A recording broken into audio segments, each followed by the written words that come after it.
So I'm Dr. Gaurav Kharya, and I work as a director hematology and bone marrow transplant at Indraprasth Apollo Hospital, New Delhi. Today we'll be discussing briefly about some blood-related disorders in kids and as well as in adults also. So the commonest disorder in this part of the world is sickle cell disease. I'm sure all of you might have heard of this particular disease, which is called as sickle cell disease. So what is sickle cell disease? And how does a child with sickle cell disease presents clinically? So sickle cell disease, as we all know, is a hereditary disease. It is inherited. That means if a child is affected by sickle cell disease, that particular child has inherited a defective gene from the father and one defective gene from the mother. And that's how, when a combination of these defective genes coming from mother and father, they are there in the child, this child develops a homozygous sickle cell disease. So this is how it is inherited. So the best way of preventing it is by knowing the sickle cell status for expectant mother and father, and this is the way they can prevent transmitting sickle cell disease to their progeny. Now, how does these kids manifest clinically? So the commonest presentation of sickle cell disease is most of these kids present in early years of life, very commonly in the first year of life. And the commonest presentation is a combination of symptoms in the form of fever along with painful joints. So the joints become, small joints become very painful and tender, which is called as a typical crisis, pain crisis in sickle cell disease. So this is the commonest presentation: fever, anemia, and pain crisis. However, there can be other manifestations also in the form of pneumonia, which we call as acute chest syndrome, or frequent infections, malarial infections, and various other symptoms or complications. So sickle cell disease in a way can affect any part of the body, okay?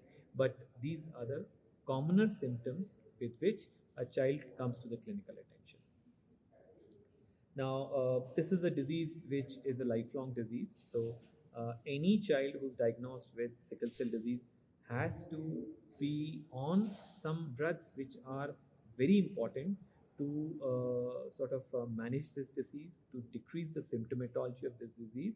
And a very important drug for this is hydroxyurea, which is called as Hydrea.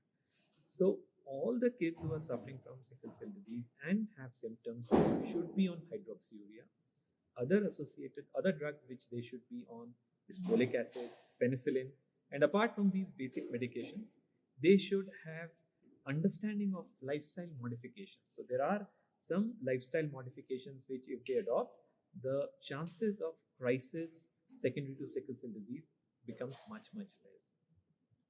So this has to go on for the entire life, this supportive care, medicines and lifestyle modifications. But if you ask me about the cure, is there a permanent cure for this disease? So yes, there is a cure for this disease, and the cure is called as bone marrow transplant. Bone marrow transplant was not heard of almost, I would say, 5 years, 10 years, 15 years back, but in last 5 to 10 years, you might have heard about bone marrow transplant quite a lot, and this is because the success of bone marrow transplant for sickle cell disease has now improved quite a lot. And I would be, with the kind of experience which we have, which is one of the largest experience of transplanting kids with sickle cell disease in the world, I can very confidently say that if we get a child in good functional baseline, the outcomes are more than 90%, irrespective of whether we have a genetically identical donor or a genetically mismatched family donor. So irrespective of the donor choices, if we do it in a good way, if the condition of the child at the time of coming for bone marrow transplant is good, then the outcomes are very good, more than 90%. So this is in a nutshell about how the sickle cell disease happens, what are the supportive treatment, how it can be prevented, and more importantly, how it can be cured forever.